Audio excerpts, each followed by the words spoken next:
বহুবার আমরা জীবনে নিরাশ হয়ে পড়ি, এই ভেবে যে নিরন্তর চেষ্টা করার পরেও আমাদের নিজেদের লক্ষ্য প্রাপ্ত হচ্ছে না। আমরা বুঝতেই পারি না এটা কি হচ্ছে। অনেকবার এরকম মনে হয় যে সেই লক্ষ্য যা আমরা চাইছি, সেই স্বপ্ন যা আমরা দেখেছি, যার জন্য আমরা নিরন্তর চেষ্টা করেছি, আমরা হয়তো তার যোগ্যই নই। ওই লক্ষ্যই আমাদের জন্য সঠিক নয়। আমাদের মনোবল ভেঙে যায়, আর তা হলো অত্যন্ত কঠিন এক পরিস্থিতি। কিন্তু সেই সময়ে কি করা যেতে পারে? আপনাকে একটা উদাহরণ দিয়ে বোঝাই। কখনো কোনো বৃক্ষকে দেখেছেন? সেও অনেক কঠিন পরিস্থিতির সম্মুখীন হয়, যেমন পাতা ঝরার সময়। এই সময় এলেও বৃক্ষ হার মানে না। এইভাবে আপনিও জীবনে নিরন্তর চেষ্টা করতে থাকুন।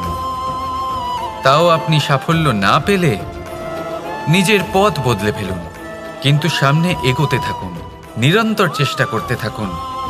কোনো না কোনো রাস্তা দিয়ে, কোনো না কোনোভাবে আপনি পৌঁছে গেলে আপনি জানতে পারবেন আপনার সাফল্য আপনার জন্যই অপেক্ষা করছে।